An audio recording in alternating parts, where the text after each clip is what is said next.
আল্লাহ রাব্বুল আলামিন সালাতুল জুমা আদায় করার জন্য আগে আগে মসজিদে আসার তৌফিক দান করেছেন। রবের দরবারে কালিমাতুশ শুকর আদায় করি আলহামদুলিল্লাহ।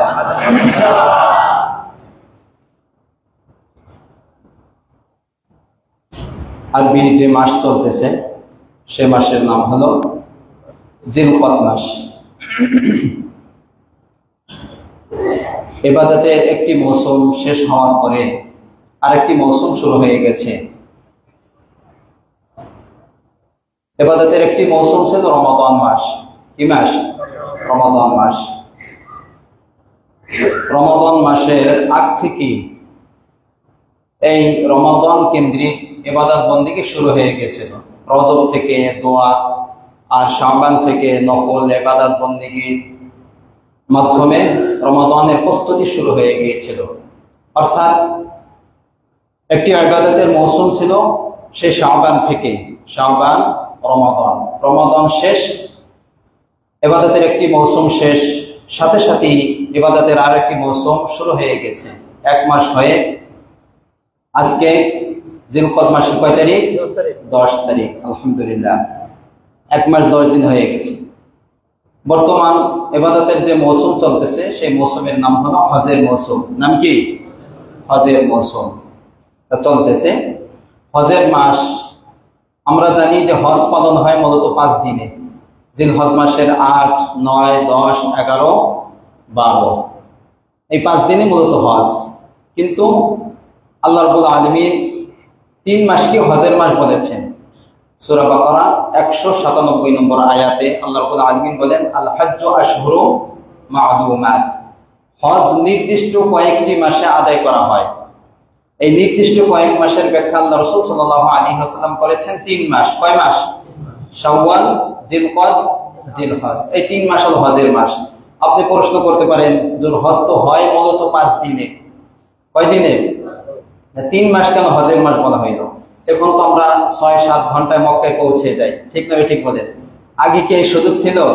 আগে মাস মাস আগ থেকে হজের সফর কি হইতো? শুরু হয়ে যেত। এই জন্য আল্লাহ রাব্বুল আলামিন সুযোগ করে দিয়েছেন যে কোনো ব্যক্তি যদি আগে থেকে হজের ইহরাম বাঁধতে চায় তাহলে সে শাওয়াল মাস থেকে হজের ইহরাম বাঁধতে পারবে। আমরা যে হজ্জে তামাত্তু করি, বাংলাদেশ থেকে যে সমস্ত হাজিরা হজ করে থাকে, এই হজের নাম কি? হজ্জে তামাত্তু। অর্থাৎ এক সফরে প্রথমে ওমরা, এরপরে হজ, এটাকে বলা হয় হজ্জে তামাত্তু। প্রথমে যে ওমরা করবে হালাল হয়ে যাবে, এরপর হজের সময় আসলে আবার নতুন করে হজের ইহরাম বেঁধে হজ করবে। অর্থাৎ এক সফরে কয়টা ইবাদত? প্রথম ওমরা, এরপরে হজ। কোন ব্যক্তি যদি চায় যে আমি অনেক আগেই চলে যাব মক্কায়, শাওয়াল মাসে চলে যাব এবং এই শাওয়াল মাসের শুরু থেকেই আমি এই হজ্জে তামাত্তুর জন্য আমি ইহরাম বাঁধবো, অর্থাৎ আগে ওমরা করব, এরপর যখন হজের সময় আসবে তখন আমি হজ করব, তাহলে তার জন্য এই শাওয়ালের শুরু থেকে ইহরাম বেঁধে প্রথমে গিয়ে ওমরা, এরপরে হজের সময় আসলে হজের ইহরাম বেঁধে হজ পালন করলে এটাকে হজ্জে তামাত্তু বলবে। এই সুযোগ আল্লাহ রাব্বুল আলামিন করে দিয়েছেন। এটা হলো হজের মাস 3টা, এটার একটা ব্যাখ্যা। তো একটি ইবাদতের মৌসুম শেষ হওয়ার সাথে সাথে আরেকটা ইবাদতের মৌসুম অর্থাৎ হজের মৌসুম শুরু হয়ে গেছে। এর থেকে বোঝা গেল যে একজন মুমিন বান্দার জীবনে ইবাদত থেকে বিরত থাকার আছে সুযোগ? সুযোগ নাই। বিশ্রামের কোনো কি নাই? সুযোগ নাই। এক ইবাদত শেষ হওয়ার সাথে সাথে, রমাদান শেষ হওয়ার সাথে সাথেই শাওয়াল শুরু হয়ে গেছে, অর্থাৎ হজের মাস কি হয়ে গেছে? শুরু হয়ে গেছে। এই জন্য সূরাতুল হিজরে 99 নম্বর আয়াতে আল্লাহ রাব্বুল আলামিন বলেন, ওয়া'বুদু রাব্বাকা হাত্তা ইয়াতিয়াকাল ইয়াকিন। তোমরা আল্লাহর ইবাদত করতে থাকো মৃত্যু আসা আগ পর্যন্ত। এর মাঝখানে কোনো কি নাই? বিরতি নাই। মুমিনের বিরতি হবে কখন? যখন তার দুটি চোখ বন্ধ হয়ে যাবে, তখন আর তার ইবাদত বন্দেগী নাই। কথাটা বুঝে আসছে? যাই হোক, হজের মাস শুরু হয়ে গেছে। প্রত্যেকটি মুমিনের অন্তরে এখন শুধু হজের স্মৃতিগুলো ভাসে, ঠিক না? ঠিক বলেন। বাস্তব যারা হজে রেজিস্ট্রেশন করে ফেলেছেন, হজ এবছর করবেন, এটা কনফার্ম হয়ে গেছে, অনেকে হজে চলে গেছে, অনেকে যাচ্ছে, পথে আছে এখনো, অনেকে 8 তারিখের আগে, জিলহজ মাসের 8 তারিখের আগে মক্কায় গিয়ে পৌঁছে যাবে। এই যে যারা এই বছর হজে যাবে, এদের তো মনের আবেগ, আল্লাহর প্রতি তাদের ভালোবাসা, হজের আলোচনা তাদের হৃদয়ে, তাদের মুখে, শুধুমাত্র হজ নিয়ে তাদের পরিকল্পনা, মক্কা মদিনা নিয়ে তাদের কি পরিকল্পনা, ঠিক না বেশি? তাদের অন্তরেও আবার মুখেও।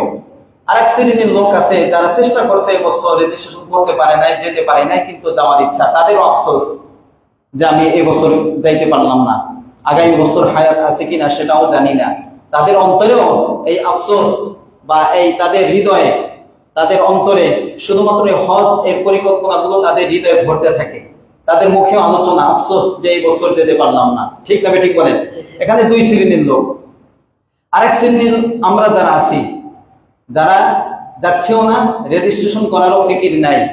এর মধ্যে এক শ্রেণীর লোক আছে যারা অতীতে হজ করেছেন, আলহামদুলিল্লাহ বলেন, যারা করেছেন, তাদের অন্তরেও এই হজের মৌসুম আসলে শুধু তাওয়াফ, সফা মারওয়া মাঝখানে দৌড়ানো, মিনা, আরাফা, মুজদালিফা, জামারায় কঙ্কুর নিক্ষেপ করা, এই স্মৃতিগুলো তাদের হৃদয়ে, তাদের মাথায় আসে না, স্মৃতিগুলো খালি ভাসতে থাকে তাদেরও এই হজের মৌসুমে শুধুমাত্র এই স্মৃতিগুলো, হজের পূর্বের হজের অভিজ্ঞতা, এই স্মৃতিগুলো তাদের হৃদয়ে ভাসতে থাকে, ঠিক না ঠিক? আর এক শ্রেণীর লোক তো আছে যারা হজ করে নাই, কিন্তু উমরা করার তৌফিক আল্লাহ রাব্বুল আলামিন তাদেরকে দিয়েছেন, উমরা করছে কিন্তু হজ করতে পারে নাই। এরকম আছেন না? আমরা আছি তো এরকম, শুধু উমরা করছি, হজ করি নাই। তো উমরার মধ্যে তো 4টা কাজ, ইহরাম বাঁধবে, তাওয়াফ করবে, সাই করবে, মাথার চুল ফেলে দিবে, আরাফায় যাওয়া লাগে না, মুজদালিফায় যাওয়া লাগে না, মিনাও যাওয়া লাগে না, কঙ্করও নিক্ষেপ করা লাগে না, কোরবানিও দেওয়া লাগে না। আছে? নাই, এগুলো নাই উমরার মধ্যে, এগুলো নাই, এগুলো হজের মধ্যে। তো যারা উমরা করছে, হজ করতে পারে নাই, তাদের আফসোস, হায় এই মৌসুমে যখন শুধুমাত্র হজের আলোচনা চলে যে যদি আমি হজে যাইতে পারতাম, শুধু তওয়াফ করে আসছে, সাই করে আসছে, কিন্তু আরাফায়, মূল হজ হলো আরাফায় আমি হাজিরা দিতে পারি নাই, মুজদালিফায় আমি হাজিরা দিতে পারি নাই, জামারাতে আমি যেতে পারি নাই। যদি যেতে পারতাম, তাদের একটা আফসোস যে যদি আমি হজে যেতে পারতাম। আর যারা কিছুই করতে পারে নাই, হজে এখনো যেতে পারে নাই, এর মধ্যে যাদের আর্থিক সচ্ছলতা নেই, অর্থ নেই, অর্থের অভাবে যারা হজে যেতে পারে নাই, তাদের আফসোস, আল্লাহ যেন আমাদেরকে, তারাও দোয়া করতে থাকে এরকম, হজের মৌসুম আসলে তাদের মুখেও কেন হজের আলোচনা, আল্লাহ যদি আমাদেরকেও তাদের মতো যাওয়ার তৌফিক দিত। এই সমস্ত পরিকল্পনা মনে আসে না আসে। আর কিছু আল্লাহর বান্দা আছে যাদের অর্থ আছে, যায়ও নাই, যাওয়ার ইচ্ছাও নাই, তাদের জন্য আমাদের দোয়া, আল্লাহ রাব্বুল আলামিন যেন সকলকে হজ্জে বাইতুল্লাহ নসিব করেন। এবং তাদের এবং আমাদের সকলের মনের আশা হলো, একজন মুমিন হিসাবে প্রত্যেকের মনের তামান্না থাকা উচিত যে মৃত্যুর আগে একবার হলেও যেন আমি মক্কা মদিনায় হাজিরা দিতে পারি। এটা প্রত্যেক মুমিনের অন্তরে তামান্না থাকা জরুরি না? এজন্য এই মেম্বার থেকে এবং আপনারা যারা উপস্থিত হয়েছেন সকলে আমরা এখান থেকে দোয়া করতে পারি, আল্লাহ যেন আমাদেরকে মৃত্যুর আগে একবার হলেও হজ করার এবং উমরা করার তৌফিক দান করে। আমিন। হজ উমরা না করে যেন আল্লাহ আমাদেরকে মৃত্যু না দেন।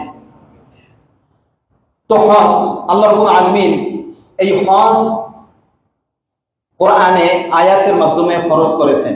হজের যে আদেশ দিয়েছেন আল্লাহ রাব্বুল আলামিন, যে আয়াতের মাধ্যমে হজকে ফরজ করেছেন, আদেশ দিয়েছেন, আল্লাহ রাব্বুল আলামিনের এই বক্তব্যের দিকে যদি আপনি তাকান, দেখেন আল্লাহ রাব্বুল আলামিন হজের নির্দেশ যে আয়াত দিয়ে দিয়েছেন, এই আয়াতের যে ধরন, আল্লাহ রাব্বুল আলামিনের যে ভাষা বলার যে ধরন, যদি আপনি এইটার দিকে তাকান তাহলে স্পষ্ট হয়ে যাবে প্রত্যেকের কাছে যে হজ একটা ডিফারেন্ট ইবাদত, অন্যান্য ইবাদতের মতো নয়। অন্যান্য অনেক ইবাদতের চেয়ে হজ অনেক দিক থেকে হজের বৈশিষ্ট্য ভিন্ন, অনেক দিক থেকে অন্যান্য ইবাদত থেকে হজকে পৃথক করা যায়। কথাটা বুঝেছেন? যেমন দেখেন আল্লাহ রাব্বুল আলামিন নামাজকে ফরজ করেছেন, কি বলেছেন? আকিমুস সালাহ, এটা বলছেন নামাজ কায়েম করো। সরাসরি আদেশ দিয়েছেন যাকাত ওয়া আতুজ যাকাত, যাকাত আদায় করো। আবার রোজার ক্ষেত্রে বলেছেন কুতিবা আলাইকুমুস সিয়াম, তোমাদের উপর সিয়ামকে ফরজ করে দেওয়া হয়েছে। এটা আল্লাহ রাব্বুল আলামিনের ভাষা। দেখেন অন্যান্য ইবাদতের ক্ষেত্রে সরাসরি নির্দেশ, নামাজের ক্ষেত্রে, তারপরে যাকাতের ক্ষেত্রে, আবার রোজার ক্ষেত্রেও তোমাদের উপর ফরজ করে দেওয়া হয়েছে। এইভাবে আল্লাহ রাব্বুল আলামিনের ভাষা অন্যান্য ইবাদতের ক্ষেত্রে। কিন্তু হজের ক্ষেত্রে যদি আপনি একটু তাকান, কিভাবে বলছেন হজ ফরজ করার ক্ষেত্রে? ওয়ালিল্লাহি আলান নাসি হিজ্জুল বাইতি মান ইসতাতাআ ইলাইহি সাবিলা। এর অর্থ কি? এর অর্থ হলো যে আল্লাহর জন্য মানুষের উপর কর্তব্য হয়ে যায়, পাওনা হয়ে যায়। মানুষের কাছে আল্লাহ কি পাওনা, মানুষের উপর কর্তব্য আল্লাহর জন্য। এখানে যে ভাষাগুলো, যে শব্দগুলো আল্লাহ রাব্বুল আলামিন ব্যবহার করেছেন, মূলত এই শব্দগুলো কোন পাওনাদার এবং দেনাদারের ক্ষেত্রে ব্যবহার হয়। যেমন পাওনাদার, দেনাদার, এক ব্যক্তি আপনার কাছে টাকা পায়, এই ক্ষেত্রে আরবিতে যে শব্দগুলো ব্যবহার হয়, লাহু আলাইয়া দিরহামুন, অর্থাৎ অমুকে আমার কাছে টাকা পায়। এখানে কয় ব্যক্তি? দুইজন, একজন দেনাদার, একজন পাওনাদার। যে পাওনাদার তার ক্ষেত্রে লাম ব্যবহার হয়, লি। আর দেনাদার যে যার কাছে পায় তার ক্ষেত্রে আলা ব্যবহার হয়। কি ব্যবহার হয়? আলা। যে ঋণী তার ক্ষেত্রে আলা ব্যবহার হয় আরবিতে। ঠিক এখানে একই ভাবে আল্লাহ রাব্বুল আলামিন বলেছেন লিল্লাহি ওয়া লিল্লাহি আলান নাস, আল্লাহর জন্য, অর্থাৎ আল্লাহর পাওনা, আলান নাস কাদের কাছে? মানুষের কাছে। মানুষের কাছে আল্লাহর পাওনা, মানুষের উপর কর্তব্য আল্লাহর এই পাওনাকে পরিশোধ করা। আল্লাহর অধিকার মানুষের কাছে। কি অধিকার? হিজ্জুল বাইতি মান ইসতাতাআ ইলাইহি সাবিলা। যদি আর্থিক সংকটই থাকে, শারীরিক সংকটই থাকে, তাহলে সে যেন বাইতুল্লাহ গিয়ে কি করে? হজ করে। দেখছেন এখানে বলার ধরন কি? অন্যান্য ইবাদতের ক্ষেত্রে এরকম বলেন নাই, সরাসরি নির্দেশ, নামাজ আদায় করো, যাকাত দাও, তোমাদের উপর রোজাকে ফরজ করে দেওয়া হয়েছে। কিন্তু হজের ক্ষেত্রে এরকম বলেন নাই। কি বলেছেন? যে মানুষের কাছে আল্লাহ পাওনা। কি বলছেন বলেন? মানুষের কাছে আল্লাহ পাওনা, আল্লাহ অধিকার, আল্লাহ হক মানুষের কাছে। হজের ক্ষেত্রে এরকম বলেছেন। অর্থাৎ এই আয়াত থেকে একটা বিষয় বুঝে আসে, সেটা হলো যে হজ অন্যান্য ইবাদতের মতো নয়। হজ একটা আশিকানা ইবাদত, হজ একটা প্রেমময় ইবাদত।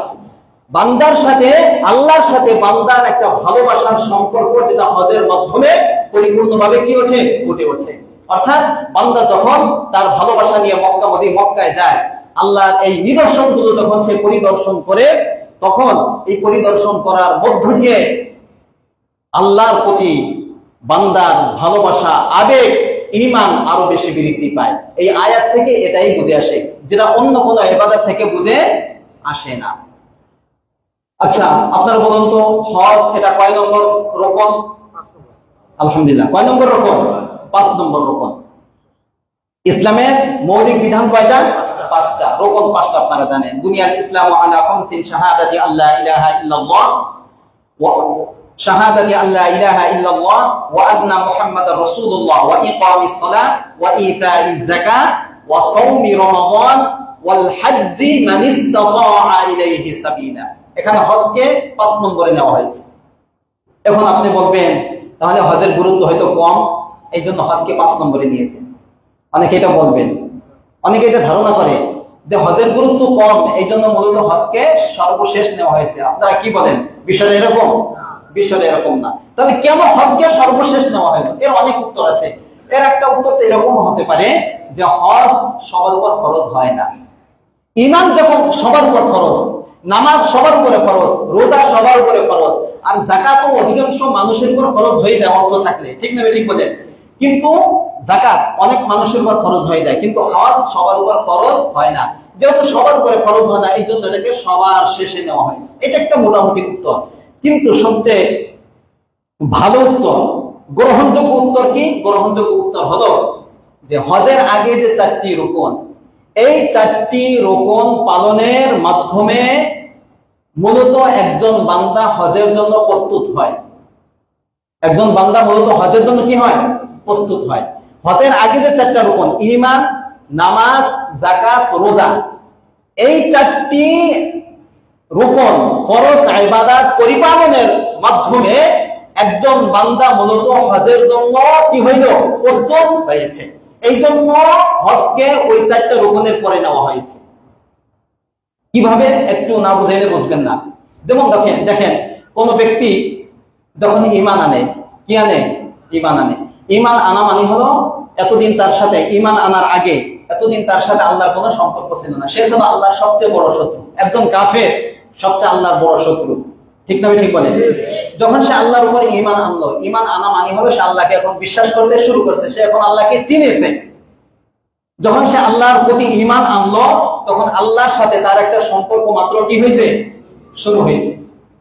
এরপরে যখন ঈমান আনলো, ঈমান আনার পরে এই যে তার মধ্যে আল্লাহর প্রতি যে ভালোবাসা তৈরি হয়েছে, যে আবেগ, এই আবেগকে জাহির করতে হবে। দুনিয়া অনেক দৃষ্টান্তের সাথে আপনি বুঝাতে পারেন। যেমন দেখেন, এই বয়ান আমি অনেকবার করেছি। আমি যখন পাতিলে ভাত উঠিয়ে দেওয়া হয়, তো দেওয়ার সাথে সাথে কি উতলানো শুরু করে দেয়, টকবক করা শুরু করে দেয়। আস্তে আস্তে পানি গরম হয়, এরপরে পানি নড়াচড়া শুরু করে, তারপরে টকবক করে। ঠিক না ঠিক বলেন? এইটা একটা দৃষ্টান্ত। আরেকটা দৃষ্টান্ত হলো, যেমন আমাদের পৃথিবীতে দুনিয়ায় দৃষ্টান্ত হলো প্রেমিক প্রেমিকা। যখন একজন ছেলে একজন মেয়ে, অথবা একজন মেয়ে একজন ছেলেকে ভালোবাসে, প্রথমেই ভালোবাসে না, প্রথমে ভালো লাগে, ভালো লাগা থেকে ভালোবাসা হয়। তো প্রথম যখন সে দেখে বা তার ভালো লাগে, শুরুতে কি 100% ভালোবাসা তার মধ্যে আসে? আসে না। আস্তে আস্তে আস্তে আস্তে আস্তে আস্তে আস্তে আস্তে আসে। প্রথম ভালো লাগে, ভালো লাগার পরে যখন ভালো লাগা শুরু হইল, এরপরে সে কোন জায়গা থাকে তার কাছে একটু যেতে চায়, একটু দেখা করতে চায়, সে কোন জায়গা থাকে একটু খোঁজ খবর নিতে চায়। ঠিক না ঠিক? এরপরে কি করে, তার কিছু গিফট দেওয়া, তাকে কিছু গিফট দেয়, খরচ করতে চায়। খরচ করার মধ্য দিয়ে যখন আরো ভালোবাসা কি হয়, তৈরি হয়, তখন দেখবেন অনেক সময় তার এই বিরহ বেদনা যখন সে সহ্য করতে না পারে, তখন অনেক সময় সে ঘুমায় না, রাত জেগে থাকে, খায় না, এলোমেলো অবস্থায় কাটায়। এরকম হয় না? আর বোঝেন না, দুনিয়া এগুলো বোঝেন না আপনারা? আচ্ছা, এরপরে এক পর্যায়ে সে যখন তার সাক্ষাৎ পায়, তখন তার এই ভালোবাসাটা, ভিতরে যে ভালোবাসা জমা হয়েছিল, এটা এখন একটু দমন হয়েছে। এটা যেমন দুনিয়ার একটা দৃষ্টান্ত, ঠিক বান্দা আর আল্লাহর ক্ষেত্রে এইরকমই। তবে দুনিয়ার এই অবৈধ ভালোবাসার মতো বোঝা যাবে না। এটা উদাহরণ দিয়ে বোঝানো যায়। তো একজন বান্দা যখন আল্লাহর প্রতি ঈমান আনে, তখন তার অন্তরে আল্লাহর প্রতি ভালোবাসা কি হয়েছে, তৈরি হয়েছে। এখন তার মনের চাহিদা হলো আল্লাহ কোন জায়গা থাকে, তাকে একটু দেখতে চায়, তার সাথে একটু কথা বলতে চায়। তো তার এই আবেগকে কাজে লাগানোর জন্য, আল্লাহর প্রতি তার এই ভালোবাসাকে জাহির করার জন্য আল্লাহ রাব্বুল আলামিন মসজিদের ব্যবস্থা করে দিয়েছে। কিসে? মসজিদে আসো, দ্বিতীয় পর্যায়ে নামাজ। আসো মসজিদে, আসো। মসজিদ কি বলা হয়? এটা কার ঘর? আল্লাহর ঘর। আমার ঘরে আসো, নামাজে দাঁড়াও।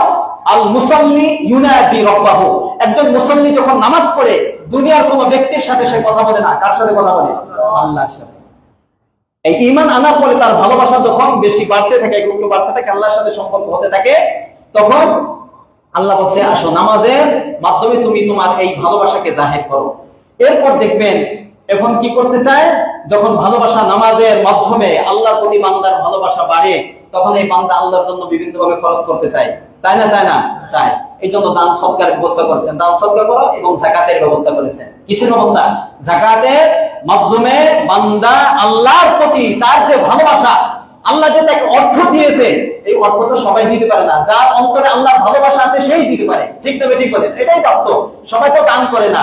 যার আল্লাহর প্রতি যার মহব্বত, যার ভালোবাসা যত বেশি, সে আল্লাহর প্রতি দান করে তত বেশি। কথাটা বুঝাচ্ছে? এই ভালোবাসাকে জাহির করার জন্য যাকাতের বিধান দিয়েছে।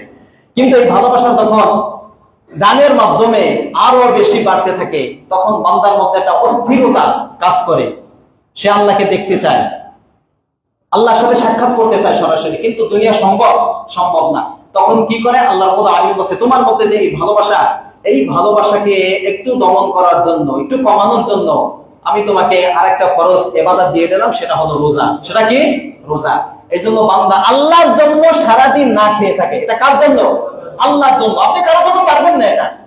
এবং একদিন দুই দিন না, টানা 1 মাস সে আল্লাহর জন্য না খেয়ে থাকে। কথাটা বুঝাচ্ছে? এটা কি আল্লাহর প্রতি ভালোবাসা না? এটা আল্লাহর প্রতি ভালোবাসা। এই ভালোবাসা যখন এই 4টা ইবাদতের মাধ্যমে যখন তার ভালোবাসা আরো বেশি প্রকট আকার ধারণ করে, প্রচন্ড আকারে ধারণ করে, ঈমানের মধ্য দিয়ে, নামাজ, যাকাত, রোজার মধ্য দিয়ে যখন তার ভালোবাসা আরো বেশি প্রকট আকার ধারণ করে ভিতরে, তখন আল্লাহ রাব্বুল আলামিন তার এই ভালোবাসাকে প্রকাশ করার জন্য আল্লাহ রাব্বুল আলামিন এখন কল করেন, আসো আমার কাছে আসো। কোথায়?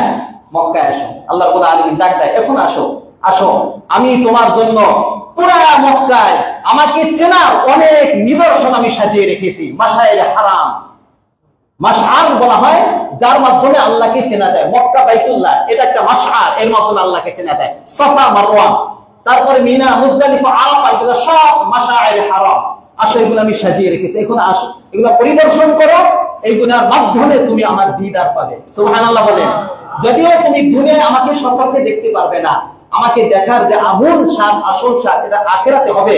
তবে এর আগে মক্কায় আসো, যে মাশআইর গুলো, আমি যে নিদর্শন গুলো সাজিয়ে রেখেছি, এখানে আসলে যদিও আখিরাতের ওই স্বাদ পাবে না, কিন্তু আমাকে দেখা একটা মজা, একটা ফিল তুমি এখানে এসে অনুভব করবে। সুবহানাল্লাহ বলেন।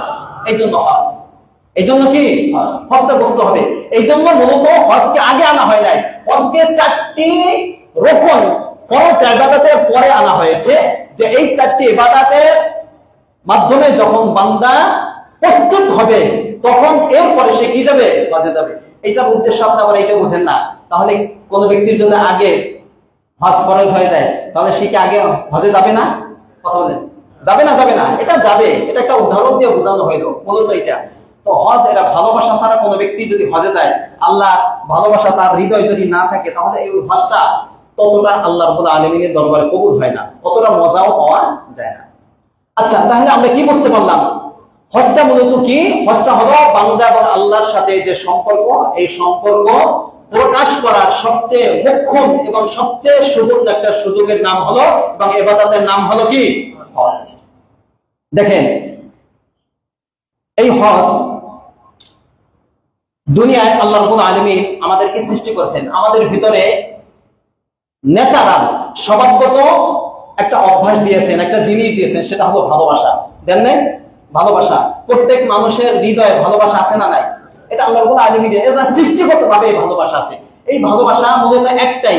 কখনো এই ভালোবাসা বান্দা তার সন্তানের জন্য, কখনো বাবা মার জন্য, কখনো স্ত্রীর জন্য, কখনো তার সম্পদের জন্য, কখনো চাকরির জন্য, আছে না নাই? কথা বলেন, আছে না নাই? আচ্ছা, এই ভালোবাসা প্রকাশ করার মাধ্যম আল্লাহ রাব্বুল আলামিন দুনিয়ায় দিয়েছেন। যেমন কোন সন্তানের ভালোবাসা তার মার প্রতি, তাহলে মাকে দেখে সে তার ভালোবাসা জাহির করতে পারে, পারে না? পারে না? একজন স্বামীর ভালোবাসা তার স্ত্রীর প্রতি, একজন স্ত্রীর ভালোবাসা তার স্বামীর প্রতি, এটা একজন আরেকজনকে দেখার মাধ্যমে এটা প্রকাশ করতে পারে। সন্তান পিতামাতার ভালোবাসা সন্তানের প্রতি, এটা পিতামাতার সন্তানকে দেখার মধ্য দিয়ে এটা প্রকাশ করতে পারে, পারে না? পারে না? একজনের ভালোবাসা তার সম্পদের প্রতি, তাহলে সম্পদ দেখে সম্পদের কাছে গিয়ে সে তার এই ভালোবাসা প্রকাশ করতে পারে। কিন্তু একজন মুমিনের সবচেয়ে বেশি ভালোবাসা কার প্রতি হওয়া দরকার? যার বলেন, কার প্রতি? আল্লাহ রাব্বুল আলামিন সূরা বাকারা বলেছেন, ওয়াল্লাযীনা আমানু আশাদ্দু হুব্বাল লিল্লাহ। একজন মুমিনের সবচেয়ে বেশি ভালোবাসা হবে কার প্রতি? একজন মুমিন সবচেয়ে বেশি ভালোবাসবে আল্লাহকে। ঠিক না? ঠিক বলেন। আচ্ছা, এই যে ফিতরাতান, সৃষ্টিগতভাবে আল্লাহর প্রতি মানুষের, একজন মুমিনের যে ভালোবাসা, এই ভালোবাসা একজন মুমিনের অন্তরে এই পরিমাণ ধারণ করে যে এই ভালোবাসার প্রকাশের যদি সুযোগ আল্লাহ রাব্বুল আলামিন না দিতেন, মুমিন বান্দারা তাদের হৃদয় ফেটে মারা যেত, কলিজা ছিঁড়ে, কলিজা ফেটে তারা কি যেত? মারা যেত। আমরা তো মক্কা মদিনায় যাই, আমরা যে ভালোবাসা দেখাই, এটা রূপক ভালোবাসা, এটা দেখানো একটা ভালোবাসা। বাস্তবে অন্তরে কয়জনের ভালোবাসা আছে আল্লাহর প্রতি? ঠিক না? ঠিক বলেন। কিন্তু অনেক আল্লাহর বান্দারা এমন আছে যারা দুনিয়ার মধ্যে সবচেয়ে বেশি ভালোবাসতে থাকে, আল্লাহকে বেশি ভালোবাসত। আর এই ভালোবাসা যদি প্রকাশ করার কোন সিস্টেম, কোন মাধ্যম আল্লাহ রাব্বুল আলামিন দুনিয়ায় না রাখতেন, তাহলে ওই সমস্ত বান্দারা দুনিয়ায় থাকতে পারতো না, তাদের হৃদয় ফেটে যেত, তাদের দিল ছেড়ে দিত। এই জন্য মুমিনের অন্তরে আল্লাহর প্রতি যে ভালোবাসা, এই ভালোবাসা প্রকাশ করার জন্যই আল্লাহ রাব্বুল আলামিন মূলত হজের ব্যবস্থা করেছেন। কিসের ব্যবস্থা করেছেন? হজের ব্যবস্থা করেছেন। এবং হজে দেখবেন এমন এমন নিদর্শন সাজিয়ে রেখেছেন যে যেখানে গেলে একজন মুমিন বান্দার অন্তরটা ঠান্ডা হয়ে যায়। যায় না? যায় না? বলেন, যায় না? যায় না? এটা বাস্তব যায়। কোন ব্যক্তি যখন প্রথমে বাইতুল্লাহ গিয়ে, মক্কায় গিয়ে প্রথমে বাইতুল্লাহর দিকে তাকায়, তখন এর আগে তার অন্তরে যত আবেগ ছিল, যত ভালোবাসা ছিল, দুইটা চোখ যখন ওই কালো গেলাফের দিকে যায়, যাওয়ার সাথে সাথে তার হৃদয়টা ঠান্ডা হয়ে যায়। কথা বলেন না? এটা বাস্তব না অবাস্তব? এটা বাস্তব, এটা বিশ্বাস করতে হবে। এখানে অনেক কথা বলা যায়। এই জন্য আমি যেটা বোঝাতে চাচ্ছি সেটা হলো যে হজটা এটা অন্যান্য ইবাদতের মতো নয়, বরঞ্চ হজটা হলো বান্দা এবং আল্লাহর মাঝে যে ভালোবাসা, এই ভালোবাসা প্রকাশের সবচেয়ে একটা উপযোগী মাধ্যম হলো হজ। যেমন দেখেন, আরেকটু বোঝাই, ইসলামের যে 5টি রুকন, এই 5টি রুকনের মধ্যে প্রথম 4টা রুকন ঈমান, নামাজ, যাকাত, রোজা। এই 4টা আপনি যে কোনো জায়গায় থেকে যে কোনো ভাবে আপনি এগুলো আদায় করতে পারেন। ঈমান আপনি সব জায়গায় বসে ঈমান আনতে পারবেন না, নাকি নির্দিষ্ট কোনো জায়গা আছে ওই জায়গাতে ঈমান আনতে হবে? কথা বলেন, কথা বলতে হবে। যে কোনো জায়গায় বসে যে কোনো পরিস্থিতিতে আল্লাহ ঈমান আনা যায় না? যায় না? যায়। নামাজ, নামাজ কি যে কোনো জায়গায় যদি 5 সাফ থাকে তাহলে নামাজ আদায় করা যায়?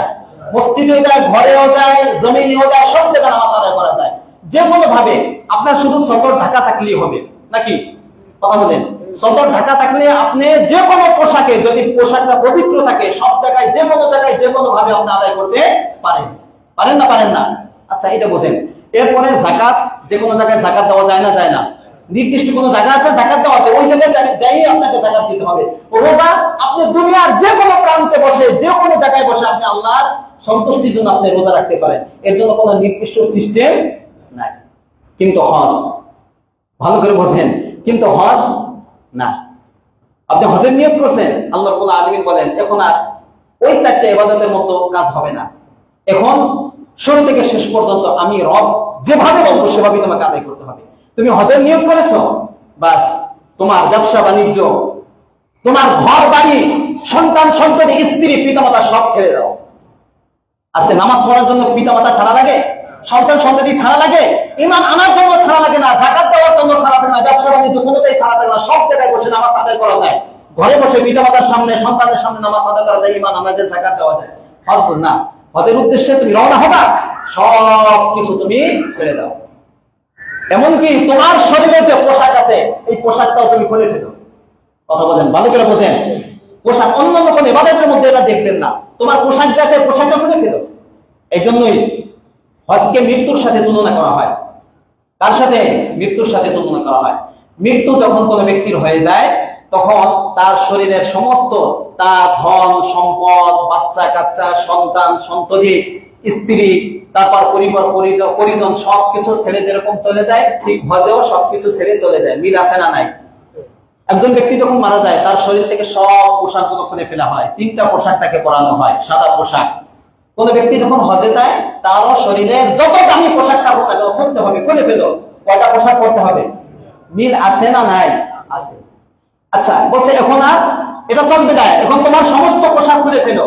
2টা সাদা পোশাক, উপরে একটা নিচে একটা, তাও আগে সেলাই করে জামা পরেছো, এখন এই 2টা পোশাকের সেলাই চলবে না, সেলাই ছাড়া 2টা পোশাক পরতে হবে।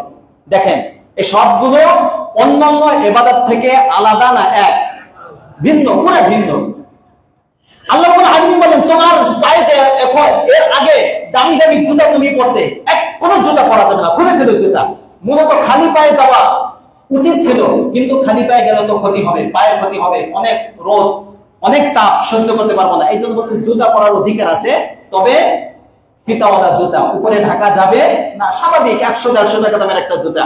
অনেক বান্দা আছে হাজার হাজার টাকা দামের জুতা পরে, কোনো কিছু নিয়ে হজে যাওয়া যাবে না, তোমার কোনো এখানে চলবে না। বাস এই যে আমরা যাচ্ছি, এই যে আল্লাহর জন্য আমরা এত ত্যাগ স্বীকার করতেছি, হজের উদ্দেশ্যে এই কাজগুলো আল্লাহ যেভাবে করতেছে এভাবে আমরা আদায় করতেছি, এর কোনো প্রতিদান নেই।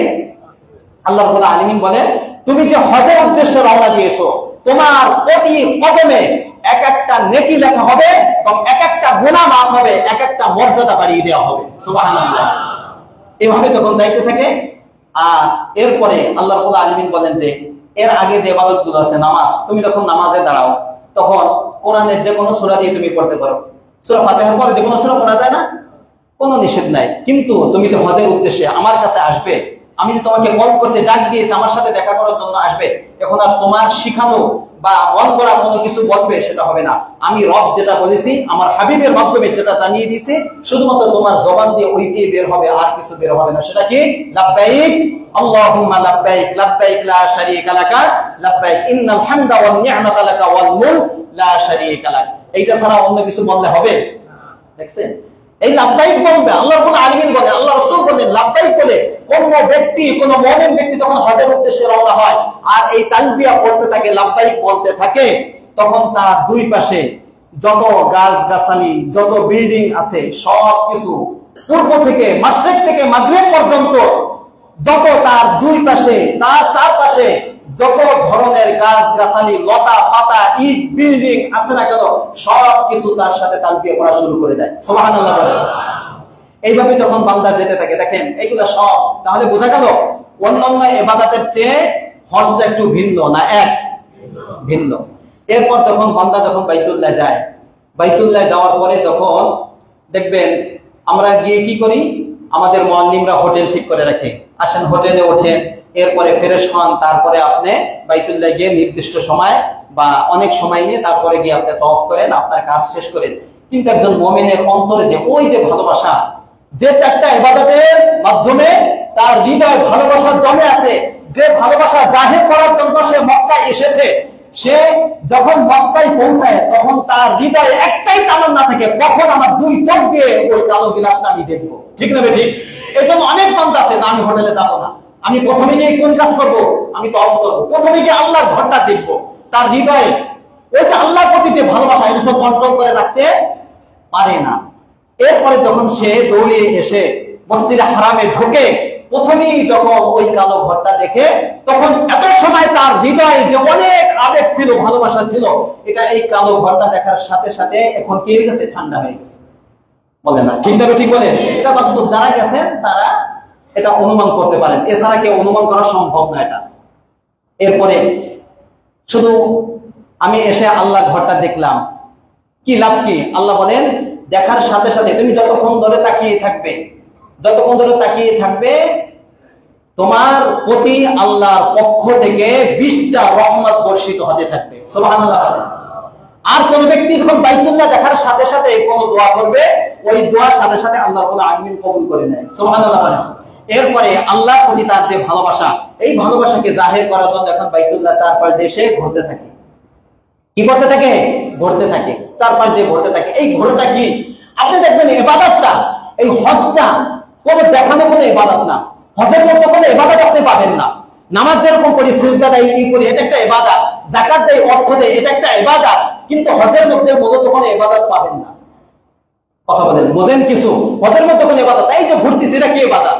কখনো মিনা যাচ্ছি, কখনো আরাফা যাচ্ছি, কখনো মুজদালিফা যাচ্ছি, খালি মাথায় সেখানে রাত উদযাপন করছি, পুরা দিন আর সেখানে আমরা কাটাচ্ছি, এখানে কি ইবাদত? ইবাদত কি? ইবাদত কি?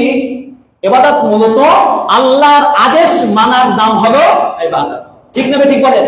আল্লাহ যা বলবে সেটা মানার নাম ইবাদত।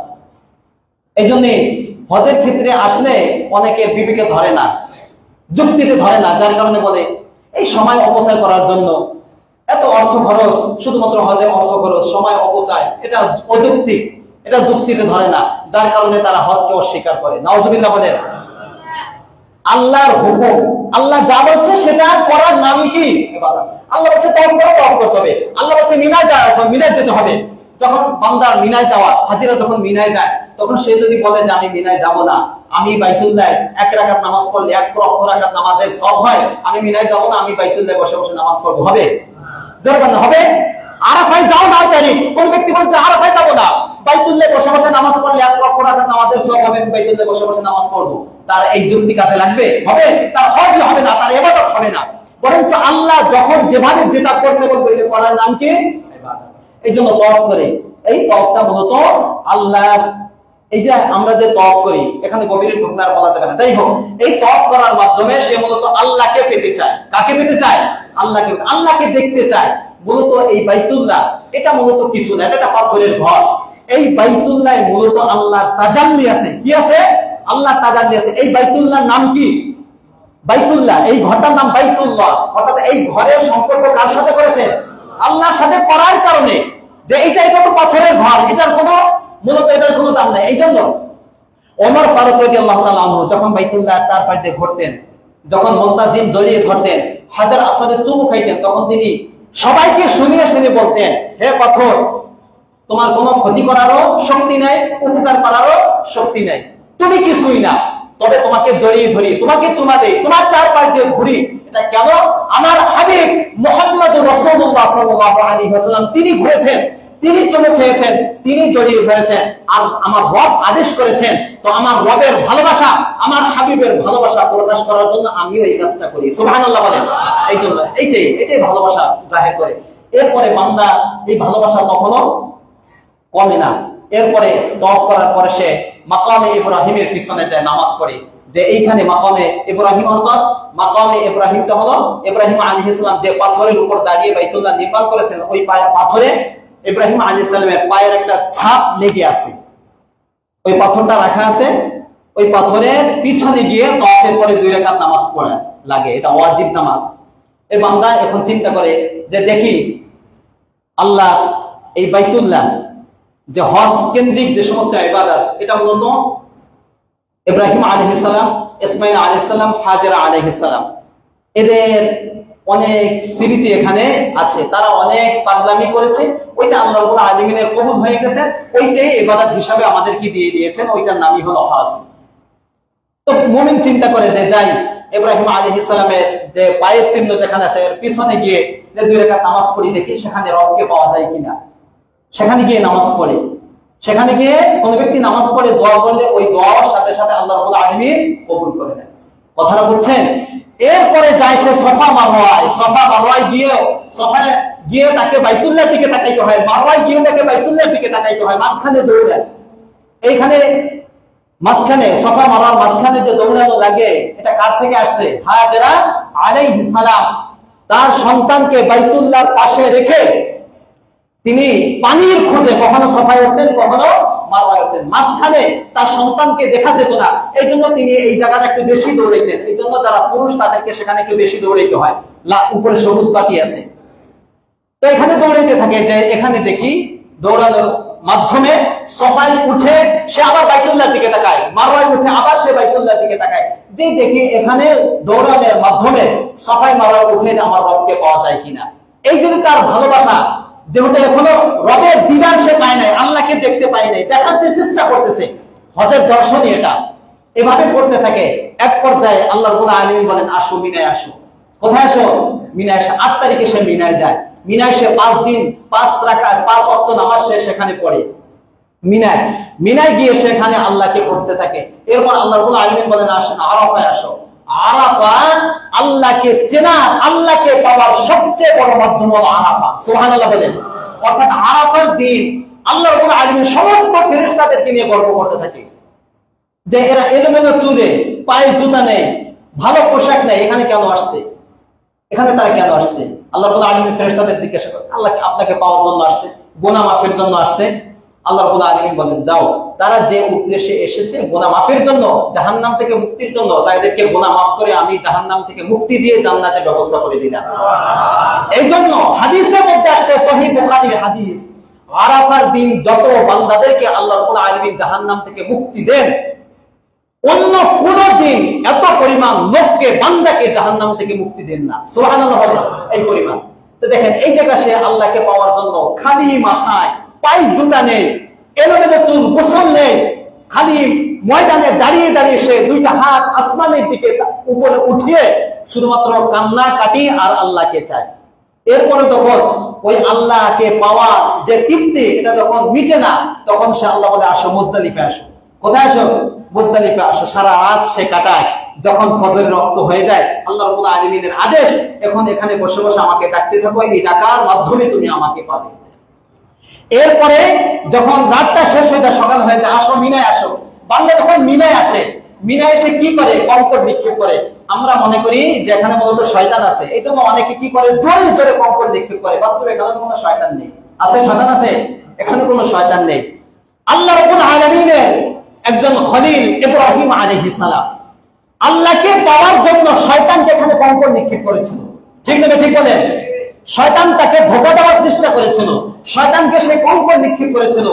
তো আল্লাহকে পাওয়ার জন্য শয়তানকে কঙ্কর নিক্ষেপ করা, শয়তানের কথা না মানা, শয়তানকে দূরে সরানোর জন্য ইব্রাহিম আলাইহিস সালাম যে কঙ্কর নিক্ষেপ করেছিল, এটা আল্লাহ রাব্বুল আলামিনের এতটা পছন্দ হয়েছে যে ওই ইবাদতটা, ওই কাজটাই আমাদের জন্য ইবাদত বানিয়ে দিয়েছে। সুবহানাল্লাহ বলেন। এই জন্য আমরা সেখানে গিয়ে ইব্রাহিম আলাইহিস সালাম আল্লাহকে পাওয়ার জন্য ডাকছে, আমিও তাই করি, দেখে এখানে আল্লাহকে পাওয়া যায় কিনা। এইভাবে সে আবার মিনা থেকে আবার আসে, মক্কায় আসে তওয়াফে জিয়ারত করার জন্য, আবার সাফা মারওয়ায়, আবার মিনায় যায়। এইভাবে যখন এক পর্যায়ে আল্লাহকে পায় না, আল্লাহকে পাওয়ার যখন স্বাদ মিটে না, তখন সে আবার 500 কিলোমিটার দূরে সবচেয়ে দুনিয়ায় আল্লাহ রাব্বুল আলামিনের সবচেয়ে বড় যে হাবিব, প্রিয় বান্দা সাইয়্যিদুল মুরসালিন মুহাম্মদুর রাসূলুল্লাহ সাল্লাল্লাহু আলাইহি ওয়াসাল্লাম ঘুমিয়ে আছেন, সে সেখানে যায় যে তার মাধ্যমে দেখি আল্লাহকে পাওয়া যায় কিনা। সুবহানাল্লাহ বলেন।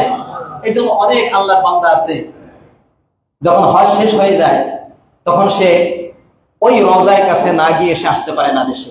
অনেকে বলে যে মদিনায় জিয়ারত করা, আল্লাহ রাসূলের রওজায় যাওয়া হজের কোনো অংশ না। আমরাও বলি হজের কোনো অংশ না, না গেলে হজের কোনো ক্ষতি হবে না। হবে, কিন্তু একজন বান্দা বাইতুল্লাহ যাবে, আল্লাহ রাসূলের রওজায় যাবে না, এটা হতে পারে?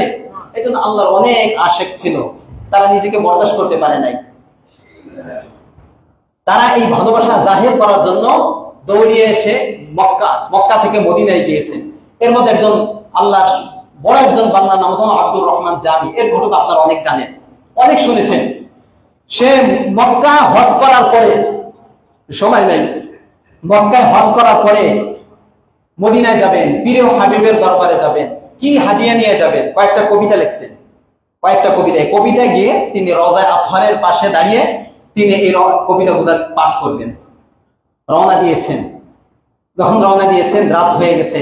মক্কার যে আমির ছিল তৎকালীন সময়, ওই আমিরকে স্বপ্ন দেখাইছে আল্লাহ রাসূল সাল্লাল্লাহু আলাইহি ওয়াসাল্লাম, তাড়াতাড়ি আব্দুর রহমান জামিকে ফিরাও, সে যেন আমার রওজার কাছে না আসে। ঘুম থেকে উঠে সে আদেশ জারি করে দিল, আব্দুর রহমান জামি নামক যে হাজী, সে যেন মদিনায় কোনোভাবে না যায়। ওনার কানে যখন আসলো, উনি চিন্তা করলো যে কেন, আমি কি অপরাধ করছি যে মদিনায় আমার যাওয়া যাবে না? এরকম তো কোনো অপরাধ আমার নেই। দ্বিতীয় দিন আবার সে রওনা হইল।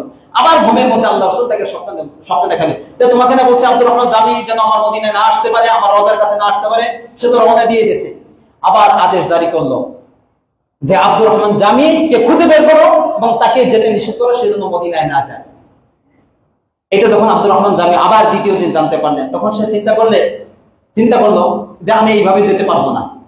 তখন সিরিয়ায় শামে একটা কাফেলা যাচ্ছে, ওই কাফেলার সাথে সে চুক্তি করলো। ওই কাফেলা অনেক মালামাল নিয়ে, ব্যবসায়ী মালামাল নিয়ে সে সিরিয়ায় যাবে। ওই কাফেলার সাথে চুক্তি করলো যে তোমাদের এই যে মালামাল বস্তার ভিতরে ভরা, একটা বস্তা খুলে মালামাল দেখে ওই বস্তার ভিতরে আমাকে ঢুকাই দাও, ঢুকে বেঁধে দাও। দেখেন ভালোবাসা কত প্রকট আকার ধারণ করলে, প্রচন্ড আকার ধারণ করলে সেইটা করতে পারে। 500 কিলোমিটার, আবার প্রচন্ড গরম। এই গরমের ভিতরে বলতেছে কি যে মালামাল ফেলে ওই বস্তার ভিতরে আমাকে ঢুকিয়ে এরপরে বেঁধে দাও, যাতে কেউ বুঝতে না পারে যে এর ভিতরে কোনো মানুষ আছে। এইভাবে কষ্ট করে হলো, কারণ ভালোবাসা কোনো কষ্টকে মানে না, মানে না যে আমি যেতে চাই, যেভাবে আমাকে যেতে হবে, চুক্তি করলে তোমাকে এই টাকা পয়সা দেবো, আমাকে নিয়ে যাও। রওনা হয়েছে, এইভাবে রওনা হয়েছে। মারাও তো যেতে পারে, রওনা হয়েছে এইভাবে। রাত্রে আবার স্বপ্নে দেখা হইলো যে আব্দুর রহমান জামি করলাম রওনা হয়ে চলে আসছে, তাড়াতাড়ি তাকে ঠেকাও, ফিরাও তাকে। তিনি মক্কার আমির চিন্তা করলো এভাবে তো পারা যাবে না। তখন বললো সবাইকে খোঁজো, আব্দুর রহমান জামিকে ধরে আনো। এরপর খুঁজতে ওই যে বণিক কাফেলা, ওই কাফেলা ধরে ওই কাফেলার যে মালামাল আছে এগুলো খুঁজলো। খোঁজার পরে দেখো বস্তার ভিতর থেকে সে বের হয়েছে। বের হওয়ার পরে বললো তোমাকে বারবার যেতে নিষেধ করা হয়েছে, তারপর কেন যাও? এরপরে তাকে জেলে বন্দি করে রাখলো। পরের রাতে আল্লাহ রাসূল সাল্লাল্লাহু আলাইহি ওয়াসাল্লাম স্বপ্নে দেখালো যে আব্দুর রহমান জামি মূলত আমার দরবারের কোনো অপরাধী নয়, সে অপরাধ করছে এই জন্য আমি আসতে নিষেধ করেছি, এটা নয়। মূলত সে কোনো অপরাধ করে নাই, তো আমি তাকে কেন আসতে নিষেধ করেছি? সে যে কিছু কবিতা লিখে এনেছে, এই কবিতা যদি আমার রওজা আতহারের পাশে এসে দাঁড়িয়ে যদি পড়ে, তাহলে আমি রাসূল রওজার ভিতরে থাকতে পারবো না, উঠে এসে তার সাথে আলিঙ্গন করা আমি রাসূলের জন্য জরুরি হয়ে যাবে। আর আমি যদি রওজা আতহার থেকে উঠে আসি, তাহলে সেদিন আর কোনো দুনিয়া থাকবে না, সেদিন কিয়ামত হয়ে যাবে। এই জন্য তাকে আমি আসতে নিষেধ করেছি। এই জন্য অনেক ঘটনা এরকম আছে। তো রওজা আতহার কাছে গেলে বাস্তবে মানুষের হৃদয়ে আল্লাহর প্রতি যে ভালোবাসা, আল্লাহ রাসূলের প্রতি যে ভালোবাসা, সালাম দেওয়ার সাথে সাথে এই ভালোবাসা প্রকাশ পায় এবং দিল ঠান্ডা হয় না? কথা বলেন, হয় না? এটাই ভালোবাসা। এটার নামই হলো মূলত হজ। এটা একটা হজের দর্শন বললাম। এই জন্য হজ হলো মূলত বান্দার অন্তরে আল্লাহর প্রতি যে ভালোবাসা, যে ইশক, যে মহব্বত, যে আত্মবিশ্বাস যে তৈরি হয়েছে, এটা প্রকাশ করার সবচেয়ে বড় মাধ্যম কি? হজ। এই জন্য একজন বান্দার উপর হজ ফরজ হয় আর সে হজ করবে না, এটা হতে পারে না। কি বলেন আপনি? আপনারা ঘুমাচ্ছেন? একজন বান্দার উপর হজ ফরজ হবে আর সে হজ করতে করতে যাবে না, হজ করবে না, এটা হতে পারে না। এর অর্থ হইল কি? যে আল্লাহ রাব্বুল আলামিন কোন বান্দাকে আর্থিক সামর্থ্য দিয়েছে, শারীরিক সামর্থ্য দিয়েছে, তারপর হজ ফরজ হয়েছে, সে হজে যায় না। এর মানে হলো আল্লাহ রাব্বুল আলামিন যে তাকে হজের জন্য ডাক দিয়েছে সেটাকে ডিনাই করেছে। আল্লাহ আপনার ডাকে আমি সাড়া দিব না। কি বলেন? এটাই তো বাস্তব। হাদিসের মধ্যে আসছে যে আল হাজ ওয়াল মুতামির ওয়াল গাজি ফি সাবিলিল্লাহ ওয়াক্তুল্লাহ, যে হজে যায় সে আল্লাহর বিশেষ মেহমান। দাআহু, আল্লাহ রাব্বুল আলামিন তাদেরকে ডেকেছেন, এই জন্য তারা হজে যেতে পেরেছে। এই যে তারা হজে যায়, যে লাব্বাইকটা বলে, এটা মূলত কিসের উত্তর? লাব্বাইক মানে হাজির, আল্লাহ আমি হাজির। অর্থাৎ 4000 বছর আগে পূর্বে ইব্রাহিম আলাইহিস সালাতু ওয়াস সালাম বাইতুল্লাহ নির্মাণ করার পরে আল্লাহ রাব্বুল আলামিন বলেন যে বাইতুল্লাহ তো নির্মাণ হয়ে গেছে, এখন তুমি সারা বিশ্বের মানুষদেরকে ডাক দাও যে আল্লাহর ঘর নির্মাণ হয়ে গেছে, তোমরা হজের জন্য বাইতুল্লাহ আসো। ইব্রাহিম আলাইহিস সালাম বাইতুল্লাহর পাশে দাঁড়িয়ে, কোন কোন বর্ণনা আছে জাবালে আবি কুবাইস, পাশে যে পাহাড় যেখানে বাদশার বাড়ি, এই পাহাড়ের উপরে দাঁড়িয়ে ডাক দিয়েছেন, ইয়া আইয়ুহান নাস, হে দুনিয়ার মানুষ, আল্লাহর ঘর নির্মাণ করা হয়ে গেছে, এখন আল্লাহর ঘরের উদ্দেশ্যে তোমরা এখানে আসো। ওয়াআযযিন ফিন নাসি বিল হজ্জি ইয়াতুকা রিজালান ওয়া আলা কুল্লি দামিরি ইয়াতিনা মিন কুল্লি ফাজ্জিন আমিক। ইব্রাহিম আলাইহিস সালাম বলেন, ইয়া আল্লাহ, আমি যদি ডাক দেই আমার ডাক কে শুনবে? আমার ডাক 2 কিলোমিটারও যাবে না, কে আমার দুনিয়ার মানুষ আমার ডাক কিভাবে শুনবে? আল্লাহ রাব্বুল আলামিন বলেন, ডাক দেওয়ার আদেশ আমি করেছি, তুমি ডাক দেবে, দুনিয়ার মানুষের কানে পৌঁছে দেওয়ার দায়িত্ব আমি রবে। সুবহানাল্লাহ বলেন। মূলত ওই যে ইব্রাহিম আলাইহিস সালাম 4000 বছর আগে যে ডাক দিয়েছিল বাইতুল্লাহ আসার, তো আমরা যখন লাব্বাইক বলি, হাজির, হাজির মানে ওই ইব্রাহিম আলাইহিস সালাম যে ডাক দিয়েছিল ওই ডাকের সাড়া দেওয়া লাব্বাইক। আল্লাহ, তুমি যে তোমার খলিলের মাধ্যমে এই বাইতুল্লাহ আসার ডাক দিয়েছিলে, ওইটা ডাকের সাড়া দিয়ে এখন আমি তোমার দরবারে হাজির, লাব্বাইক আল্লাহুম্মা লাব্বাইক। এটা বুঝাচ্ছে? এখন কোন ব্যক্তির হজ ফরজ হয়ে গেছে, সামর্থ্য আছে, সে হজে গেল না, এর অর্থ হইল আল্লাহর এই আদেশকে সে ডিনাই করেছে, প্রত্যাখ্যান করেছে, মানি না আপনার আদেশ। তাহলে তার নাম মুমিন হইতে পারে? জোরে বলেন, মুমিন হইতে পারে? মুমিন হইতে পারে না। এই জন্য মেহেরবানি করে আজকের মূল উদ্দেশ্য হলো এটাই, যে একদম বান্দার হজ ফরজ হবে, সে হজ করতে যাবে না, এটা হতে পারে না। এই জন্য যাদের উপর হজ ফরজ হয়েছে, হজ করার নিয়ত আছে তো বলেন? কয় টাকা হলে হজ ফরজ হয়? হজ ফরজ হওয়ার জন্য শর্ত হলো মোট 4টা। 1 নম্বরে আর্থিক সঙ্গতি থাকা, অর্থ থাকা। কি অর্থ? মক্কা, এখান থেকে মক্কায় যাওয়া, মক্কা যাওয়া আসার খরচ, সেখানে যে কদিন থাকবে এটার খরচ, আর ওইখানে যে কদিন থাকবে এই কদিন পরিবারের যে সমস্ত সদস্য আছে যাদের খরচ বহন করা তার উপর জরুরি, তাদের খরচ। এই পরিমাণ অর্থ যদি কোনো ব্যক্তির কাছে থাকে তারপর হজ খরচ হয়ে যায়। এখন হজে যেতে কয় টাকা লাগে? কয় লাখ? এই বছর কত ছিল? 6 লাখ না 5.5? ধরেন 6 লাখ টাকা। তো 6 লাখ টাকা তার যাওয়া আসা এখানে খরচ হয়ে যায়, আর ফ্যামিলি এখানে 40 দিন থাকতে 10, 15, 20 হাজার টাকাই লাগবে, এর বেশি তো লাগে না। তো এই ধরেন 6.5 লাখ টাকা হইলে তার উপরে কি হজ খরচ। এই হলো আর্থিক সঙ্গতি।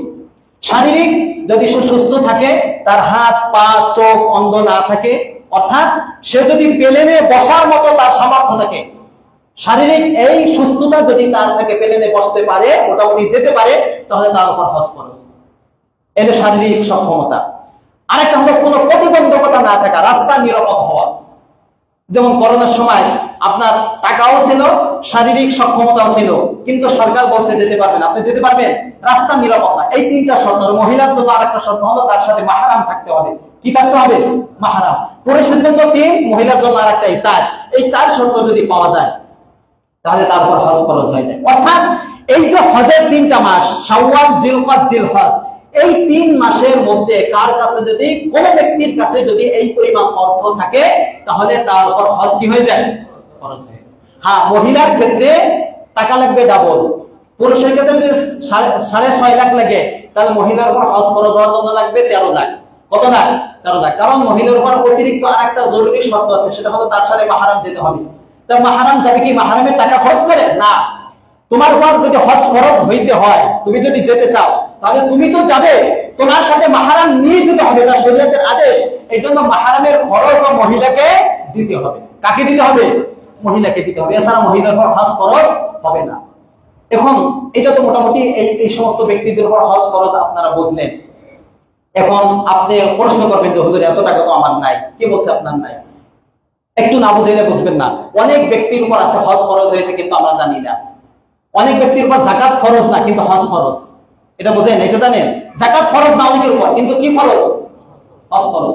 যেমন ধরেন এক ব্যক্তির কয়েকটা গাড়ি আছে, গাড়ির উপর যাকাত ফরজ, যাকাত ফরজ না। এক ব্যক্তির অনেকগুলো বাড়ি আছে, এই বাড়ির উপর যাকাত ফরজ না।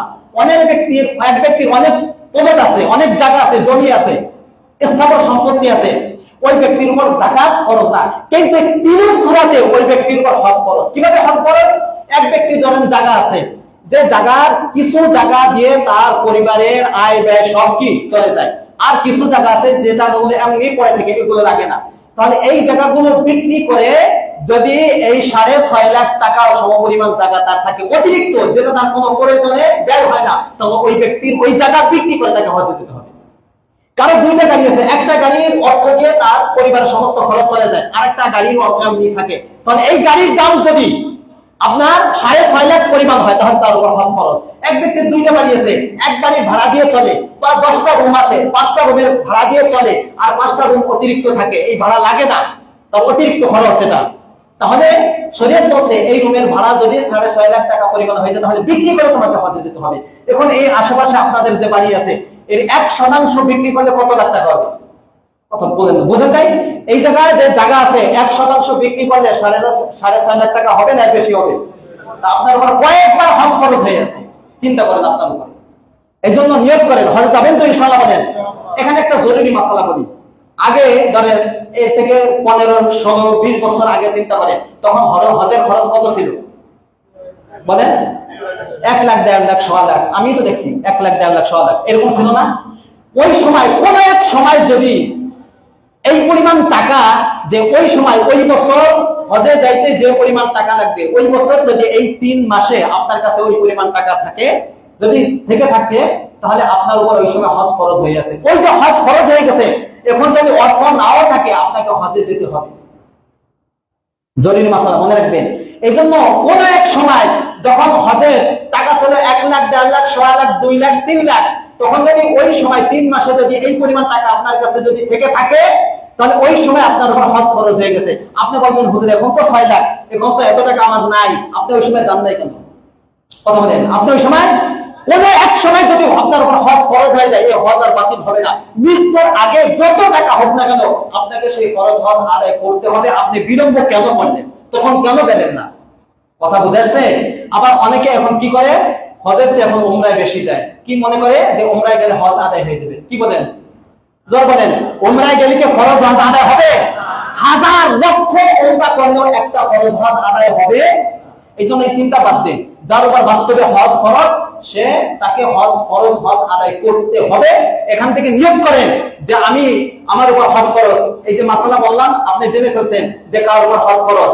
যদি হজ ফরজ হয়ে থাকে, বের হওয়ার আগে এখান থেকে নিয়োগ করেন আগামী বছর ইনশাআল্লাহ আমার উপর হজ ফরজ, এই ফরজ হজ আদায় করার জন্য আমি বাইতুল্লাহ যাব। নিয়োগ করতে পারবেন তো ইনশাআল্লাহ? বলেন কোন হুজুর যাব না, কি হয়েছে? বা আগে হজ ফরজ তখন আদায় করব না, হইছে কি? তাহলে শুনে রাখেন, যদি আপনি হজ আদায় না করেন আল্লাহ রাসূল কি বলেছে আপনাকে একটু শুনে যান। আল্লাহ রাসূল হাদিস পড়ার এখন সময় নাই। আল্লাহ রাসূল বলেন যার উপর হজ ফরজ, যাকে সামর্থ্য দেওয়া হয়েছে, সে যদি এই ফরজ হজ আদায় না করে তাহলে সে ইহুদি হয়ে মারা যাক অথবা নাসরা হয়ে মারা যাক, এই দায়িত্ব আমারও না, আমার রবেরও না। নাউজুবিল্লাহ বলেন। অর্থাৎ এখানে কি বলা হয়েছে বলেন? অর্থাৎ হযরত ওমর ফারুক রাদিয়াল্লাহু তাআলা আনহু তিনি বলতেন যে হাদিস থেকে সুস্পষ্ট বুঝে আসে যে কোন ব্যক্তি হজ ফরজ হলো কিন্তু হজ করলো না, তাহলে সে মুসলিম হয়ে মারা যাবে না, এটা তো নিশ্চিত। কি হয়ে? ধরুন কি হয়ে? সে মুসলিম হয়ে মারা যাবে না, এটা নিশ্চিত। এখন সে ইহুদি হয়ে মারা যাক, নাসারা হয়ে মারা যাক, আমি ওমর জানি না, কিন্তু মুসলিম হয়ে সে মারা যাবে না। চিন্তা করেন আপনি, আল্লাহর সাথে এটাই তো বলছে। মুসলিমের কথা তো বলে, সে বলে নাই, সে বলছে আল্লাহর সাথে বলছে হয় ইহুদি হয়ে মারা যাক অথবা নাসারা হয়ে মারা যাক। এটাকে বোঝা গেল সে মুসলিম হয়ে মারা যাবে না। এখন আপনি করবেন কি করবেন না আপনি চিন্তা করেন। আপনার অর্থ এটা আপনার কাছে বেশি দাম নাকি ঈমান নিয়ে কবরে যাওয়া এটা আপনার কাছে বেশি দামি? জোর বলেন কোনটা বেশি দামি? এখন চিন্তা করেন আপনি কি করবেন। সহজে বল না। এই জন্য হজে যাবেন তো ইনশাআল্লাহ? বলেন ইনশাআল্লাহ। বলেন কোনো অজুহাত নাই, কোনো অজুহাত দেখাবেন না। যে মেয়ের বিবাহ দেই নাই, এখনো বাড়ি ঘর করি নাই, এখন আমার ব্যবসা আমি প্রতিষ্ঠিত করতে পারি নাই, এখন আমি রিটায়ার্ডে যাই নাই, আমি চাকরি করি, রিটায়ার্ডে যাবো, তারপরে এখন আমার বয়স অল্প, এখনো দাড়ি রাখতে পারি নাই, এখন আমার বয়স অল্প, তারপরে আমার বয়স যখন শেষ হয়ে যাবে, এখন আকাম কাকাম করার অনেক সময় আছে, আকাম করব, মানুষের সম্পদ আত্মসাৎ করব, আরো অনেক কিছু করব, এই যখন শেষ হয়ে যাবে, বুড়া হয়ে যাব, এরপর বাইতুল্লাহ যাইয়া সব গুনাহ খাতা মাফ করে এসে আমি সুফি হয়ে যাব, তখন পর্যন্ত আপনার হায়াত থাকবে। এই গ্যারান্টি আপনাকে কে দিয়েছে? কথা বলেন, এই গ্যারান্টি আছে আপনার? এই গ্যারান্টি নেই। আর আপনি ওই সময় হজে গেলে আপনার অতীতের সমস্ত গুনাহ মাফ হবে, এই গ্যারান্টি আপনাকে কে দিয়েছে? কথা বলেন, ঠিক না? ঠিক বলেন। এই জন্য কোনো অজুহাত দেখালেন না। আপনার উপর হজ ফরজ, অনেকে বলে পিতামাতা হজ করে নাই, আমি এখন হজ করবো। পিতামাতার উপর হজ ফরজ হলে তারা হজ ফরজ হলে কি পিতামাতার সাথে সম্পর্ক না অর্থের সাথে সম্পর্ক? আপনার অর্থ আছে, আপনি যাবেন, আপনার পিতামাতার অর্থ থাকলে আপনার পিতামাতা যাবে। হ্যাঁ, আপনার যদি আর্থিক সংগতি থাকে আপনিও যান, আপনার পিতামাতাকে নিয়ে যান। কিন্তু এই সমস্ত কোনো অজুহাত না দেখিয়ে আমরা আজকে থেকে প্রতিজ্ঞা করতে পারি, আমাদের উপর যাদের উপর হজ ফরজ, ইনশাআল্লাহ অতি তাড়াতাড়ি, বিলম্ব না করে, আমি যদি একজন মুমিন মুসলিম হয়ে মারা যাই, এই জন্য অতি তাড়াতাড়ি আমার উপর যদি হজ ফরজ হয়ে থাকে এবং অতীত হয়ে থাকে, তাহলে আমি তাড়াতাড়ি আমার এই হজ ফরজ হজ আমি যেভাবে আদায় করবো, ইনশাআল্লাহ। বলেন, মনে রাখেন, হজ ফরজ হইতে টাকা লাগে, হজ ফরজ হওয়ার জন্য কি লাগে? অর্থ লাগে। হজ আদায় করার জন্য অর্থ লাগে না। অনেক আল্লাহর বান্দা আছে, আমরা যাদের অর্থ নাই, এই 6 লাখ 7 লাখ টাকার মতো এখন নাই, বা কোনো হবেও না, এত টাকা আমরা জমাইতে পারবো না, তারা ভাবতেছেন হ্যাঁ আমারও তো যাইতে ইচ্ছা করে, আমি যদি যাইতে পারতাম, আল্লাহ যাতে আমাকেও এই আর্থিক সংগতি দিত। আপনি দোয়া করেন আল্লাহ যেন আমাদের সকলকে দেয়। কিন্তু মনে রাখবেন, হজ ফরজ হওয়ার জন্য মূলত অর্থ লাগে। অর্থ না থাকলে হজ ফরজ হয় না। কিন্তু বাইতুল্লাহ যাওয়ার জন্য কি লাগে না? অর্থ লাগে না। অনেক গরিব বান্দা আছে যাদের অর্থ নাই, তারা যায় না। কথা বলেন, তারা যায় না। আল্লাহর কাছ থেকে কবুল করাই নিতে হবে। অনেকের অর্থ আছে তাও যেতে পারে না, ঠিক না? ঠিক বলেন। অনেকের অর্থ নেই, তারা যায়। এই জন্য যাদের অর্থ নেই তাদের নিরাশ হওয়ার কিছু নাই। আপনি নিয়োগ করেন প্রতিদিন 2 রাকাত হজের উদ্দেশ্যে নামাজ পড়েন, কিছু টাকা এক জায়গায় হজের নিয়ে 10 টাকা করে আপনি জমান, যে এটা হজের জন্য আমি এটা রাখলাম, আর আল্লাহর কাছে দোয়া করতে থাকেন, 2 রাকাত করে নামাজ পড়তে থাকেন। দেখবেন আল্লাহ এমন এক বান্দা ঠিক করে দেবে, বলবে আমার সাথে চলেন। বলবেন অর্থ নাই, বলছে অর্থ রাখবেন, আল্লাহ ব্যবস্থা করবেন, আমার সাথে চলেন। এমন আল্লাহর বান্দা দুনিয়া আছে না নাই? এই জন্য মেহরবানি করে সকলে নিয়োগ করে ফেলেন, আল্লাহ যেন আমাদের সকলকে এই 2 চোখ দিয়ে কালো গিলাফ না দেখিয়ে, যেন আল্লাহ রসুলের এই রওজা এবং সবুজ গম্বুজ এই 2 চোখ দিয়ে না দেখিয়ে যেন আমাদেরকে কবরে না নেয়। আমিন বলেন। তার 2 চোখ এই বাইতুল্লাহ দেখলো না, কালো গিলাফ দেখলো না, আমার তো মনে হয় এর চোখ না, ঠিক না? ঠিক বলে। যার সামর্থ্য আছে, দেখার সামর্থ্য আছে, কিন্তু দেখতো না। ওই 2 চোখ এটা কি না? চোখ না। আল্লাহ আমাদের সকলকে বাইতুল্লাহ যাওয়ার তৌফিক দান করুন। আমিন। ওয়া আখিরু দাওয়ানা আনিল হামদুলিল্লাহি রাব্বিল আলামিন। যারা সুন্নাত পড়েন